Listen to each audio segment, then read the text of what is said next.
Hey everybody, it's Sarah, and I am giving you your argumentation and ethics lecture for today. So hopefully you're able to view this. I'm going to try to talk a little bit about some of the other assignments that we have coming up this week, but mainly I hope you're all doing okay and staying safe. It's weird not to see you all in person, but we're making the best do we can in these kind of crazy situations. So um, I would like to start actually by, I'm sorry here, showing you where the persuasive speech outline assignment is. So in our Blackboard, if you go to assignments and click there, you're going to be able to scroll down and see. It's on here somewhere. Okay, so this is our persuasive speech info, and you'll notice here that you're no longer required to go to the communication lab to deliver your persuasive speech. So I just wanted to make sure you see that. If you've already done it, you can feel free to email me a copy of your Comm lab, and we can kind of talk about that. But that is no longer a requirement for you to deliver your speech. Here is your persuasive speech outline. You'll be able to click on that. It's got some details in terms of how to complete your outline. And you'll notice that the updated assignment due date is Wednesday, March 25th before 10 a.m. So we can talk through that. If you have specific questions, feel free to email me, but I just wanted to point that out. Here is our lecture, though. We're going to go ahead and get started. I don't want this to be too long since online lectures can be a little harder to watch. As a reminder, we talked about several persuasive patterns. As you've been thinking about your topics and working on them, hopefully you're starting to come up with a couple of different ideas for how to organize them. Remember, if you have a fact claim is something that's arguing it's true or false. It does or does not exist, right? You can use a causal, cause and effect type of pattern. You can use a comparison, taking two things and comparing and contrasting, or categorical. I don't encourage categorical for this speech. If you have a value claims argue that something is right or wrong, you should or should not do a specific action. You can use criteria application pattern, which involves setting up the criteria of what is good or what is bad, and then applying your specific topic to those criteria, or categorical. Last, you can talk about policy claim, or for your policy claims, you can use motivated sequence, problem, cause, solution, and comparative advantage. For motivated sequence, remember there's 5 parts, but the first part goes in the introduction and the last part goes in the conclusion. So you start with calling attention to the problem, explaining why there's a need to solve that problem, proposing your solution, helping your audience visualize what that solution would look like in action, and then giving them a call to action or something that they can do. For problem, cause, solution, you introduce the problem, explain what the cause of the problem is, and then provide a solution.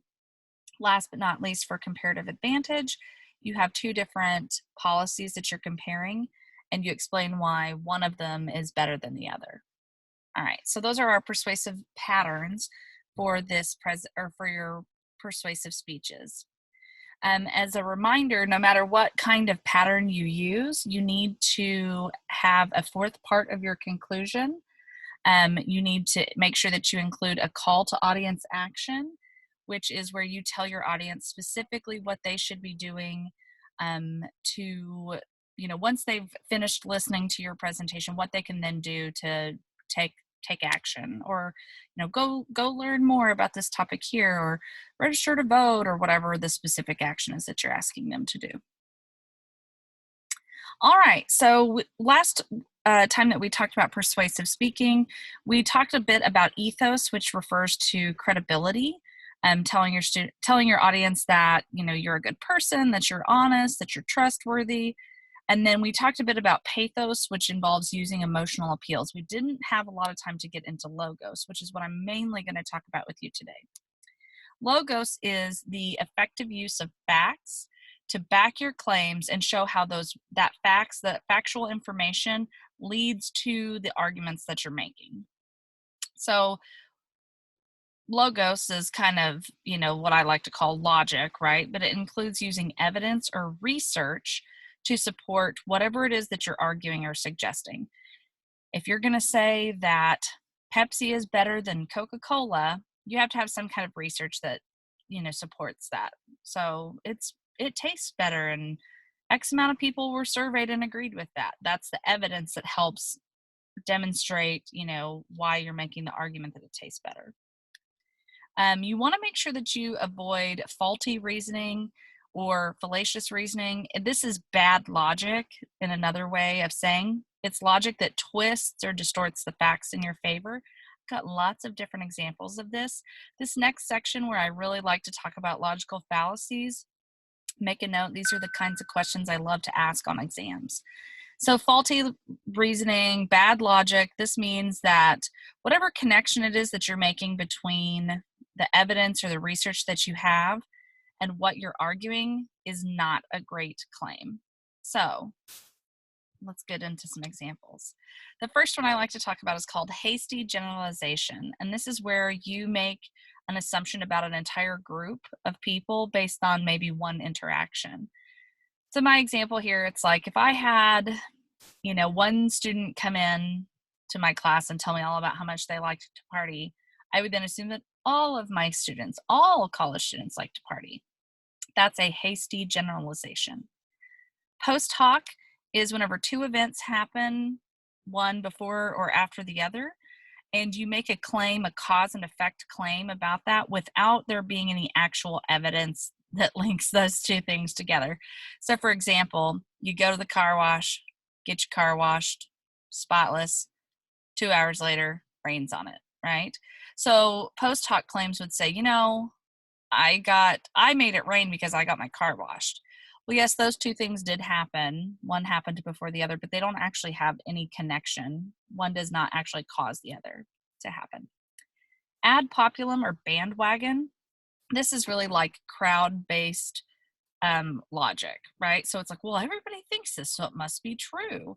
Everybody really likes iPhones better than they like Androids, so iPhones must be better than Androids. It is logic based on mass appeal rather than actual connection of evidence and research.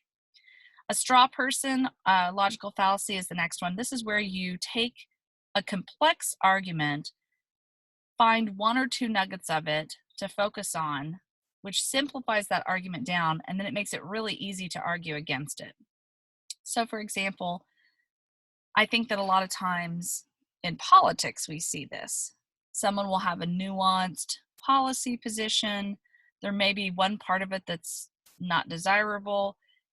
So let's say, in the state of Oklahoma, legislators were talking about what they wanted to do to try to, help make, increases for funding or how to make our budget balanced or whatever. And if there's a budget cut that affects education, then you can you can focus in on that one specific part of the policy and say, okay, well, this means that this politician just hates education based on this one little nugget of maybe a complex policy. So straw person, the reason why it's called that is because you're simplifying the argument and making it so where it's that person becomes effectively made of straw and easy to knock down, like a scarecrow is kind of easy to knock over.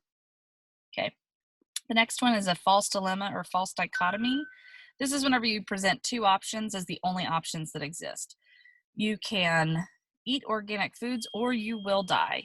You can choose Pepsi or Coke, but nothing else. So the, ability to have options beyond those two things does exist, but a false dilemma, false dichotomy would just say that that's all there is. Next one to talk about is an appeal to tradition. This is like, well, things have always been done this way, so we should just continue to do it. My parents never did this, so why should I? My parents never recycled, so I don't think I need to do it either. If it was good enough for them, it's good enough for me. That is an appeal to tradition. That's not to say that things that are done traditionally are inherently illogical, but you have to have research or evidence that backs that up in addition. I've got another page. We'll get through these pretty quickly.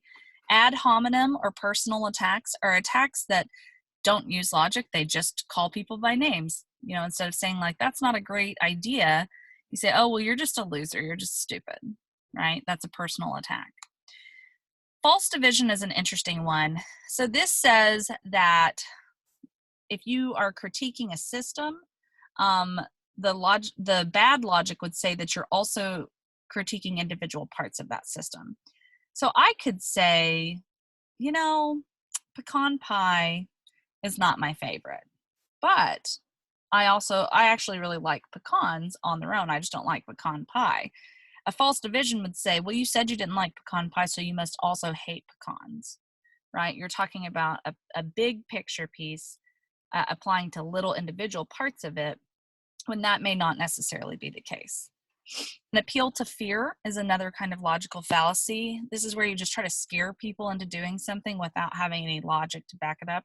Remember when we talked about using pathos, using emotions? If you were going to use a fear appeal, you have to make sure you've got good logic for it, and you've got to make sure that your audience can do something to affect the outcome. They can try to change the outcome from happening. So you don't want to just use a bad appeal to fear. Appeal to misplaced authority is whenever you believe in what an authority figure says, regardless of whether they actually have experience or training in that.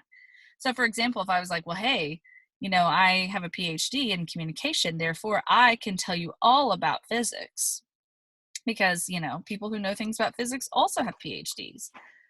I don't actually know anything about physics, really, beyond just like basic, general physical science information. So that would be an appeal to misplaced authority if you thought that I did know that information.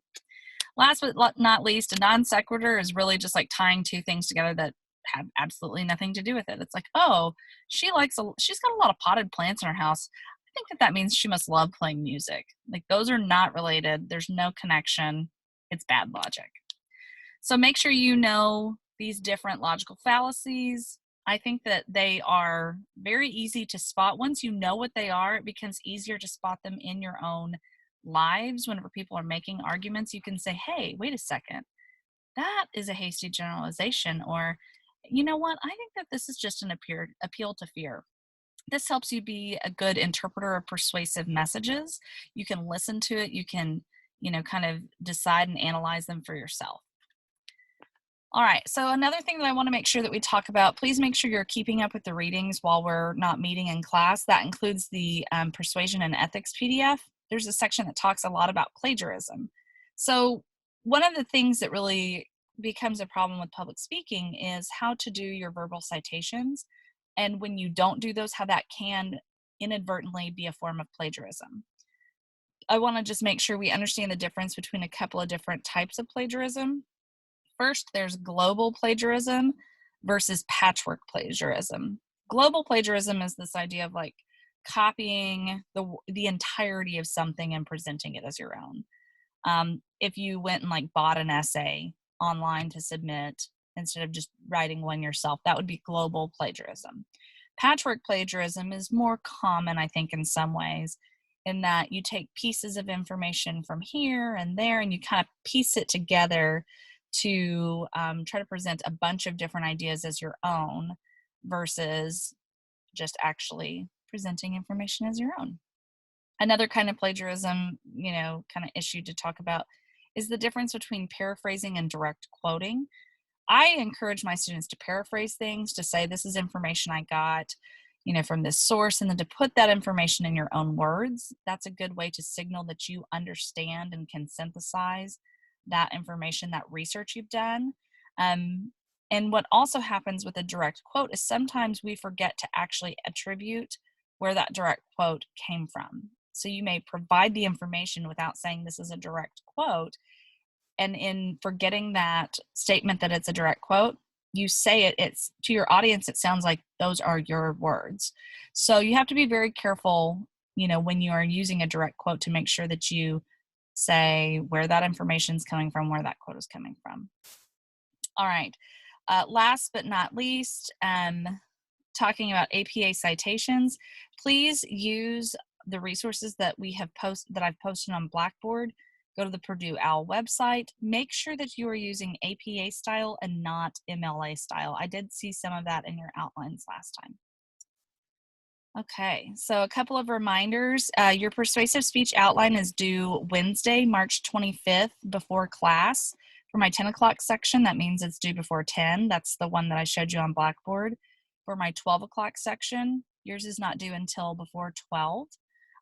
So just like normal, have it submitted online through Blackboard, but I'm extending the deadline for that to Wednesday, March 25th. I would also strongly suggest you start familiarizing yourself with YouTube and Blackboard, because all your speeches for this persuasive speech have to be filmed and uploaded to Blackboard by next Friday, April 3rd. There's no reason to wait until Friday to film and upload your video. You can certainly do it and submit it anytime before then. That's the last day that you have to do it though.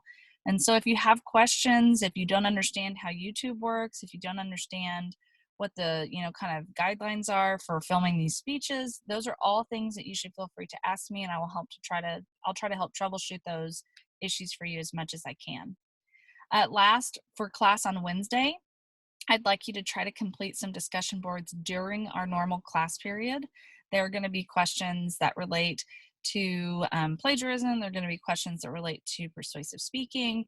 And so just make sure that you go in and complete those discussion boards. I'm going to have them open during our class period. Again, for my 10 o'clock session, that would be 10 to 10:50. During my 12 o'clock session, that would be 12 to 12:50. So make sure that you go in and log in during our class period and you're trying to engage with your classmates. I will provide further guidance on how to complete those discussion boards. I like you to post your own original idea, your post, and then reply to at least 3 classmates in that process. So, make sure that you're being polite and respectful. Make sure that you are, respecting the thoughts and opinions and interpretations of your classmates, and feel free to challenge ideas, but just do so in a way that is polite and not using, an ad hominem attack or a personal attack. So if you have any questions about that, feel free to let me know. I'll be logging in at the same time and engaging in the discussion with you as well. All right. I know this is kind of a crazy situation. You can see I'm recording this from my vacation at the beginning of spring break, but I just wanted to make sure that you had access to the information that you needed and are trying to be as prepared as possible for this persuasive speech that you have coming up. If you've got any questions, let me know. I hope you all are staying safe and practicing some good, responsible social distancing. I will see you all hopefully in a couple of weeks. If not, I will keep you updated on what we're doing and what's going on. All right, have a good one.